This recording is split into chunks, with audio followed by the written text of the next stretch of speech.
जो परिस्थितियां बन रही है उसमें आप लोग बड़े खुश हो रहे हैं, लेकिन सवाल तो यह है कि वहां पर चरणजीत सिंह चन्नी साहब और सिद्धू के बीच में मुलाकात हुई और लग रहा है बात बन जाएगी, लेकिन कैप्टन क्या आपकी तरफ आएंगे? नटवर सिंह जी भी कह रहे हैं कि अगर वो छोड़ तो चुके ही हैं कांग्रेस, लेकिन शायद अपनी पार्टी बनाएं।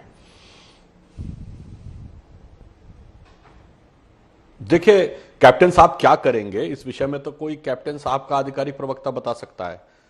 नटवर सिंह जी, अब अगर तुम लोग नए हो तो सब्सक्राइब करो, वो जो लाल वाला बटन है उसे प्यार की थपकी दे दो। जी ने जो बात बोली, अब वो ज्यादा बेहतर असेसमेंट कर सकते हैं। जैसा उन्होंने कहा कि शायद उनका यह अनुमान था कि वो अपनी अलग पार्टी बनाएंगे, भाजपा की तरफ नहीं आएंगे।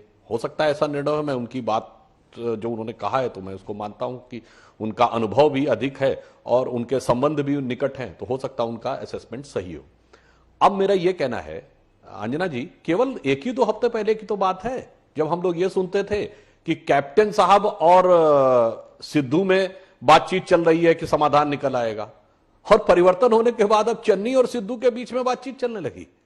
भाई ये तो समझ से परे है कि मतलब जो भी कोई आएगा सिद्धू उसके परमानेंट अपोजिशन में ही रहेंगे। तो ये तो कांग्रेस को सोचना चाहिए कि उन्होंने किस प्रकार से निर्णय लिया। अब एक छोटी सी बात कहता हूं, एक सैद्धांतिक बात अंजना जी, राजनीति में आदमी 3 आधारों पर आगे बढ़ता है यदि नेता बनना है तो: आयु, अनुभव और योग्यता। अनुभव योग्यता तो अवश्य होनी चाहिए, और एक नहीं तो एक आयु का एक डेफिनेट एज के बाद लोगों में थोड़ा आयु का रिस्पेक्ट आने लगता है। अब मैं ईमानदारी से पूछूं, राहुल गांधी जी इन तीनों में से किस मामले में ये जो सो कॉल्ड G23 जिसको बोल रहे हैं इससे बेहतर है? और यह बात कोई भी कांग्रेसी नेता अपने दिल में बैठ के कह दे।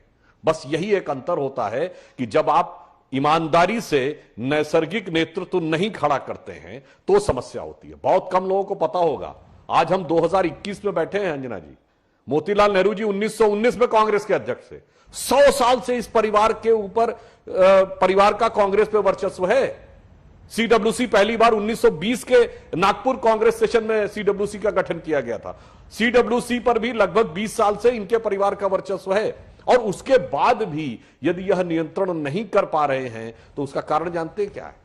कारण यह होता है कि जब एक होता है नैसर्गिक नेतृत्व शुरू करना, जैसे मोदी जी 20 वर्ष संघ के प्रचारक रहे, 1990 में पार्टी के राष्ट्रीय सचिव बने, उसके बाद पार्टी के महासचिव बने, 11 साल संगठन में काम किया, फिर 12 साल मुख्यमंत्री के रूप में काम किया, 7 साल प्रधानमंत्री के रूप में काम कर रहे हैं। अटल जी उत्तर प्रदेश में एक छोटे से कस्बे संडीला में प्रचारक के रूप में शुरू हुए, राष्ट्र धर्म के प्रकार वो संपादक बने, उसके बाद सांसद बने, नेता प्रतिपक्ष, राष्ट्रीय अध्यक्ष, विदेश मंत्री, कई चीजों में होते हुए आगे बढ़े। कांग्रेस में भी ऐसे बहुत से लोग थे जो बहुत अनुभवी थे। त्रिवेदी जी, मगर त्रिवेदी जी, आप लोगों ने भी तो कई लोगों को मार्गदर्शक मंडल में डाला। ने लिखा, एक सेकंड, उस समय आयु, योग्यता, क्या कैरेक्टर, क्या जो लोग ये कहते हैं, नहीं मैं बिल्कुल ईमानदारी से कह रहा हूं, मैं जितने लोग बैठे मैं चुनौती से बोल रहा हूं। आदरणीय आडवाणी जी को पार्टी ने पूरे सम्मान के साथ प्रधानमंत्री पद का कैंडिडेट बनाया।